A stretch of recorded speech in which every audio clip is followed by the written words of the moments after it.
লালমনিরহাটে শিশু হত্যায় অভিযুক্ত ব্যক্তির বাড়িতে অগ্নিসংযোগকালে বাধা দিয়ে বিক্ষুব্ধ জনতার হামলার শিকার হয়েছে পুলিশ।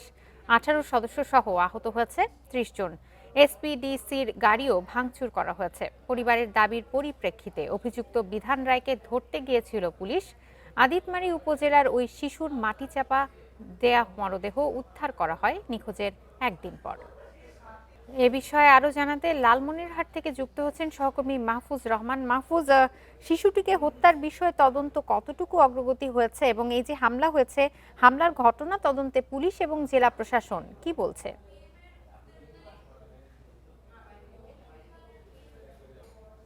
দেখুন, গতকাল লালমনিরহাটের আদিতমারী উপজেলার ফলিমারী গ্রামে শিশুকে হত্যাকে কেন্দ্র করে যে অনাকাঙ্ক্ষিত ঘটনা ঘটে, এই ঘটনায় কিন্তু পুলিশ সদস্য সহ প্রায় 30 জন আহত হয়েছেন। আহতদের বিভিন্ন হাসপাতালে চিকিৎসা দেওয়া হচ্ছে। তো এ বিষয়ে কিন্তু লালমনিরহাট জেলা প্রশাসক এবং জেলা পুলিশের পক্ষ থেকে পৃথক দুটি কমিটি করা হয়েছে এবং সেই কমিটিকে 15 দিনের মধ্যে তদন্ত করে ব্যবস্থা নেওয়ার কথা বলা হয়েছে। আমরা গতকালকে লালমনিরহাট জেলা পুলিশ সুপার আসাদুজ্জামানের সাথে কথা বলেছি। তিনি যেমনটি জানিয়েছেন যে সরকারি কাজে বাধা দানের বিষয়ে কিন্তু একটি মামলা দায়ের হবার কথা আছে। তবে তিনি এখনো গণমাধ্যমকে আনুষ্ঠানিকভাবে কিছু জানাননি। আমি এই মুহূর্তে রয়েছি ঘটনাস্থল লালমনিরহাটের আদিতমারী থানা প্রাঙ্গণে। এখানে এসে সকালবেলায় যে ডিউটি অফিসার আছেন সহকারী উপপরিদর্শক শাহানুর ইসলাম, তার সাথে আমি কথা বলেছি। তিনি আমাকে যেমনটি জানিয়েছেন যে এখন পর্যন্ত ওই ঘটনায় কাউকে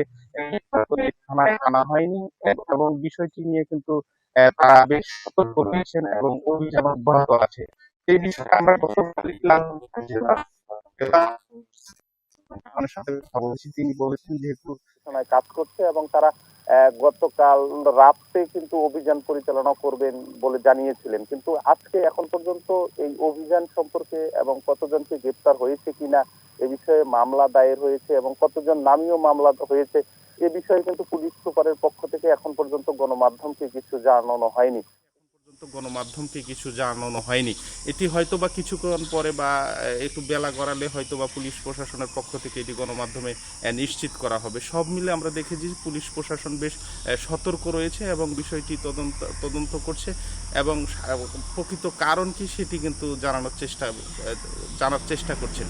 আমরা যদি গতকালের ঘটনা একটু বিস্তারিত জানাই, সেটি হচ্ছে যে গতকালকে যে বিধানচন্দ্র যিনি আছেন অভিযুক্ত, তাকে কিন্তু গ্রেপ্তার করে যখন পুলিশ নিয়ে আসে, পুলিশের কিন্তু বেশ বিপুল সংখ্যক কর্মী কিন্তু সেখানে উপস্থিত ছিল। যেখানে জেলা পুলিশের যে প্রধান এসপি তিনিও কিন্তু উপস্থিত ছিলেন, কিন্তু স্থানীয় জনতার কথা হচ্ছে যে অভিযুক্তকে তাদের কাছে ছেড়ে দিতে হবে এবং তারা নিজেরাই বিচার করতে চান। এই বিষয়টি নিয়ে কিন্তু প্রশাসনের সাথে বাকবিতণ্ডার এক পর্যায়ে প্রশাসনের গাড়িসহ 60টি গাড়িসহ প্রশাসনের যে জেলা প্রশাসক পাশাপাশি পুলিশ সুপার সহ সকলের প্রতি কিন্তু আক্রমণাত্মক একটি ভাবের সৃষ্টি হয় এবং ব্যাপক সংঘর্ষের সৃষ্টি হয়। পরবর্তীতে বিষয়টি কিন্তু বিজিবি খবর পেয়ে এসে পরিস্থিতি শান্ত করে। তবে আমার কাছে সর্বশেষ খবর হচ্ছে যে আমি এই থানা প্রাঙ্গণে আছি, পুলিশের সাথে কথা বলেছি। অভিযান সম্পর্কে এখনও তেমনটা আমাদেরকে আনুষ্ঠানিকভাবে জানানো হয়নি এবং পুলিশ এ বিষয় নিয়ে কাজ করছে। তো এ ছিল আমার কাছে লালমনিরহাট থেকে সর্বশেষ। লালমনিরহাট থেকে জানাচ্ছিলেন সহকর্মী মাহফুজ রহমান।